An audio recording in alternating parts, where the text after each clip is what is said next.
Alright, the final goal to wrap up stage 2.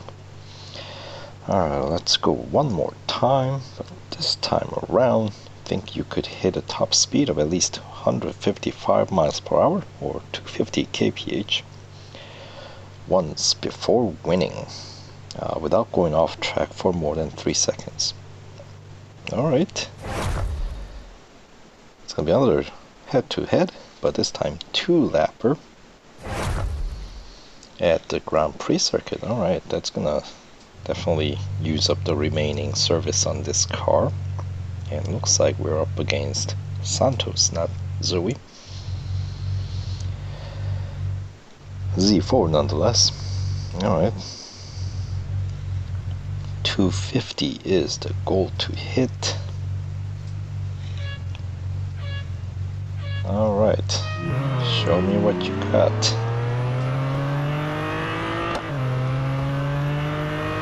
And I am falling behind here. Come on, keep up.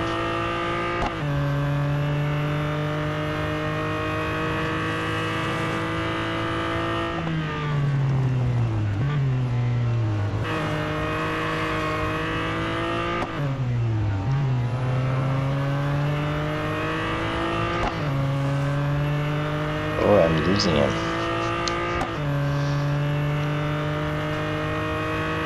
Come on. Oof, 100 meters behind.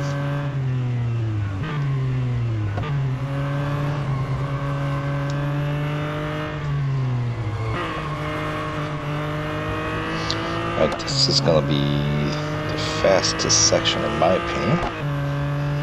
So we'll see what kind of speed I can get out of this guy. 210, but I don't think I can quite go flat out. No, not quite. Which kind of ruins my chance here.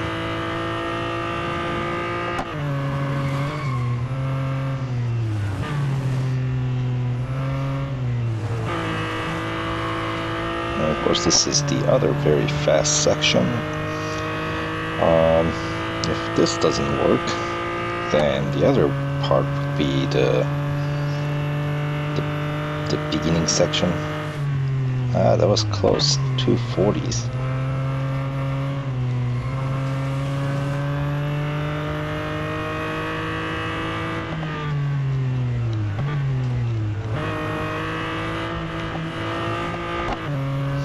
Alright, here's the other part. Really quick section of the track.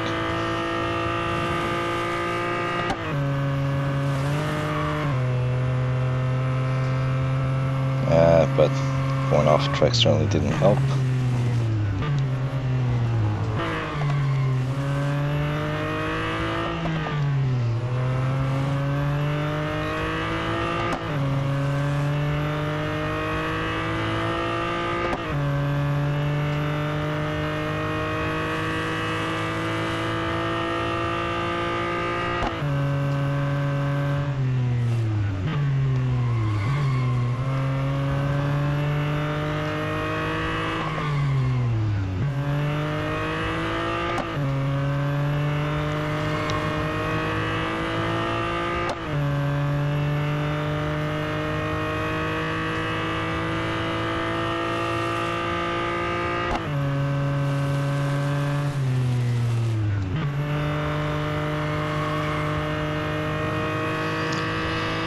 Yeah, it's slowing down too much.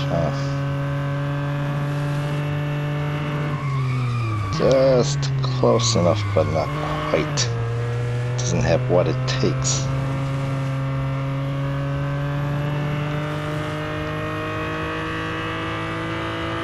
Come on.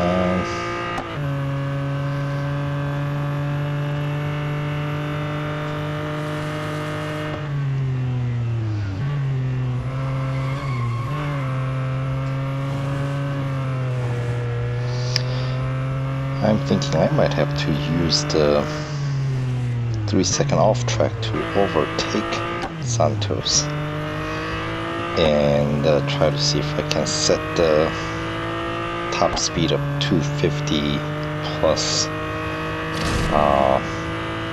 by just taking a little bit better line.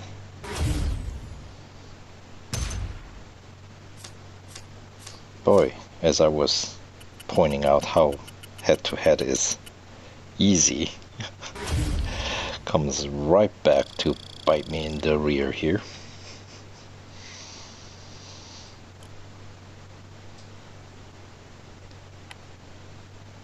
Ooh, that hurts.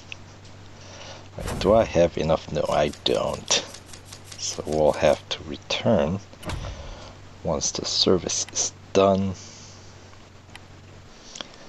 So as usual, return in a moment.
Alright, as it turns out, I cannot pull this off without any upgrades on.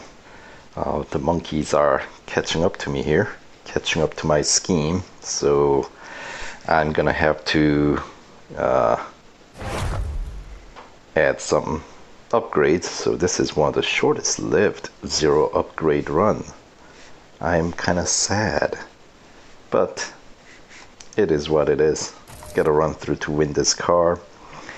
And the area that I'm struggling is the speed. I cannot seem to hit the top speed of 250. I can win, but I cannot hit the top speed, certainly without going off track for more than 3 seconds, because the part that I'm able to do is at that hangar straight, the longest straight at the Silverstone Grand Prix. But of course I cannot, make the turn at the, what do you call it, the stow corner, and then I just kind of fly off off the track, and I'm not able to get back on track within the next 3 seconds. So that's that. So not gonna happen without any upgrades, at least for me. So if you guys, any of you guys out there who can pull it off, more power to you. Anyway, I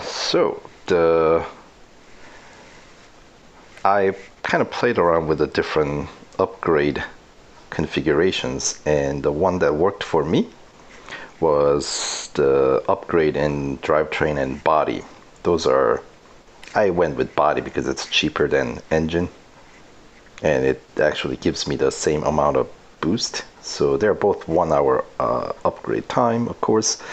And here, let's compare. Engine is 35k. I know it's just racing dollars. Drivetrain is slightly less, 32k. And then body is, of course, even less, 25k. Or who are we kidding? It's more like 26k, right? It's like one of those 25,999. Except it's 900. But anyway, so those three are the main components that deal with the speed.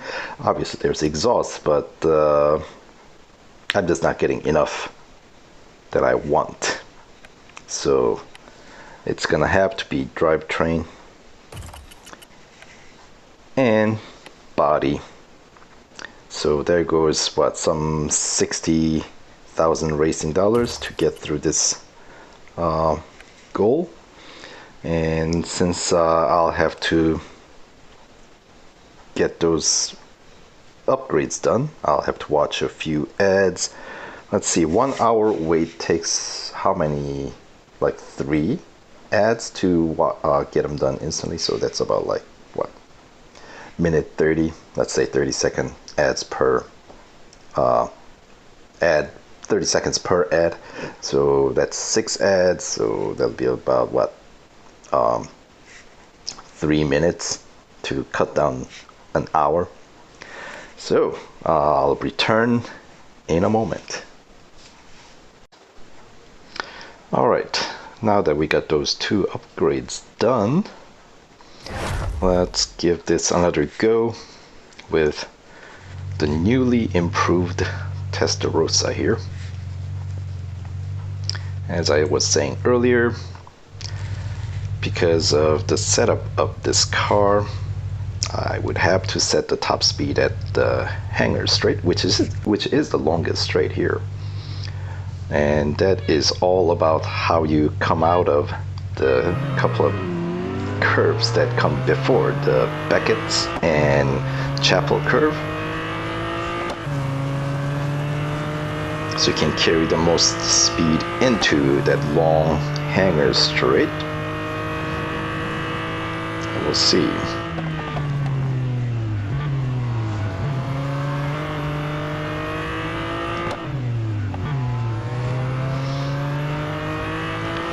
Now, if the car had better grip and allowed me to make the corners prior with more speed, then obviously there would be other sections that I would be able to set the top speed. Or if it had better acceleration, then I would recover with the speed quicker to set once again faster speed, like for example this bit of the track here through the pit straight. If I'm able to hold through here or recover fast enough, then yeah, this would be another section, but unfortunately neither of those works out in this car. So the area to focus on is gonna be right here.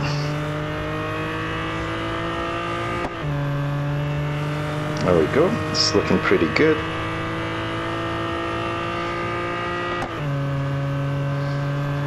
So here we go. I pretty easily set the top speed there without too much trouble. And now we just have to overtake Santos. I guess we can do it right here. We'll just go slightly off track, I know. But, you know, gotta do what you gotta do. And I would say if this car had better grip, this section might even be another spot that you could possibly set the top speed, but not in this case, obviously, because I cannot hold through the Abbey, the first corner.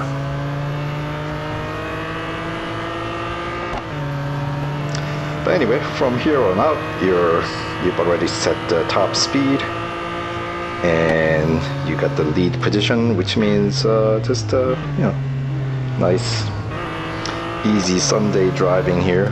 Bring it back home.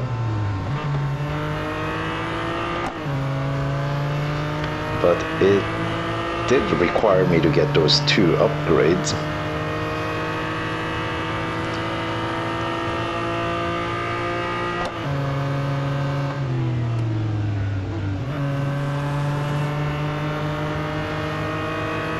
There we go, nice and smooth line.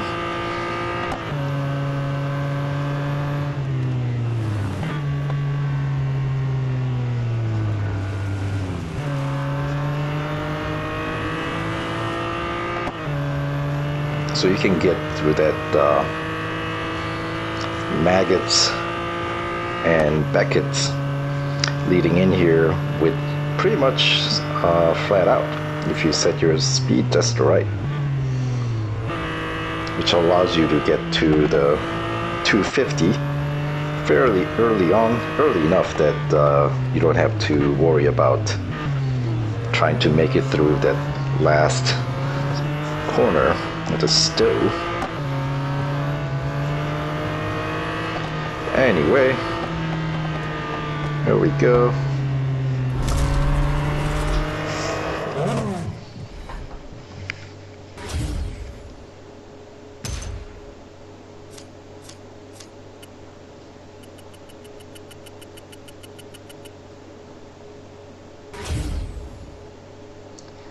Get a bit of those racing dollars back for the trouble of getting through this goal here. And so there you have it. Sadly, we had to end the 0 upgrade run, but it is what it is.